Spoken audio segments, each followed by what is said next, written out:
Le Groenland.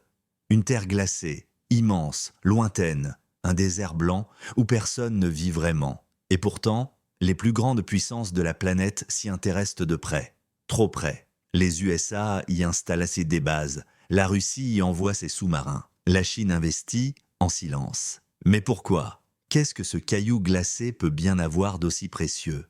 Et surtout, les États-Unis et la Russie vont-ils s'y affronter? Bienvenue dans un conflit que personne ne regarde, mais qui pourrait changer le monde. Le Groenland, c'est 2 millions de kilomètres carrés, soit 4 fois la France.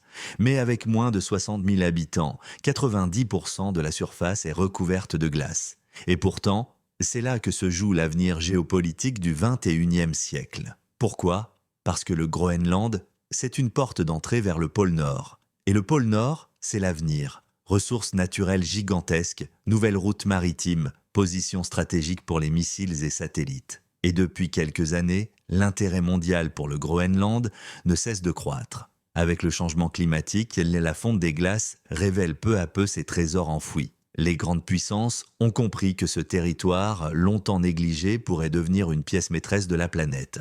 Et depuis son retour à la tête des États-Unis en janvier 2025, Donald Trump multiplie les déclarations chocs. Il affirme haut et fort que le Groenland est une priorité stratégique. Il appelle à renforcer la présence militaire américaine sur l'île, à bloquer toute influence chinoise et relance même l'idée d'un contrôle direct américain sur certaines zones. Une déclaration qui, bien sûr, inquiète Copenhague et fait réagir Moscou. Les USA ont déjà mis un pion, la base de Thulé, une base militaire installée en pleine glace, au nord-ouest du Groenland. Objectif, radar de surveillance, satellites espions, défense antimissile. Mais ce n'est pas tout. En 2019, Donald Trump propose carrément d'acheter le Groenland au Danemark. Oui, acheter un territoire entier. Le Danemark refuse. Mais le message est clair. Les États-Unis considèrent le Groenland comme une zone d'intérêt vital. Aujourd'hui, avec son retour au pouvoir, Trump ne cache plus ses intentions. Il veut faire du Groenland une véritable forteresse du Nord. Et certains analystes estiment qu'un plan d'annexion partielle pourrait même être envisagé si les tensions mondiales s'aggravent. De l'autre côté du globe, la Russie ne reste pas passive.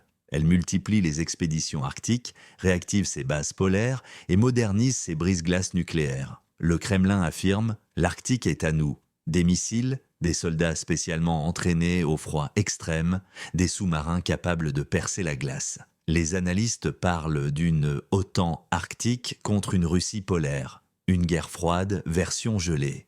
Sous la glace, des trésors, uranium, zinc, terres rares, pétrole, gaz et surtout des zones jamais explorées. Avec la fonte des glaces, ces richesses deviennent accessibles. Et tout le monde veut sa part. C'est une nouvelle ruée vers l'or, mais polaire et dangereuse. Mais au milieu de tout ça, il y a un peuple, les Groenlandais. Peuple autochtone, inuit, qui vit sur ce territoire depuis des millénaires. Le Groenland appartient au Danemark, mais bénéficie d'une large autonomie. Et certains rêvent d'indépendance totale. Et si ce conflit de glace devenait aussi une guerre politique? Aujourd'hui, aucun missile n'a été tiré, mais les bases se construisent. Les tensions montent, les satellites filment, les espions écoutent. Une confrontation USA-Russie autour du Groenland est-elle possible? Certains analystes disent que la guerre du futur pourrait commencer là-bas. Le Groenland est loin, vide, silencieux. Mais c'est peut-être là que tout va commencer. Et pendant que le monde regarde ailleurs, des empires s'activent sur la banquise. Abonne-toi si tu veux comprendre ce qui se passe vraiment dans les zones interdites. Car parfois, les plus grandes batailles se préparent dans le froid, loin des caméras.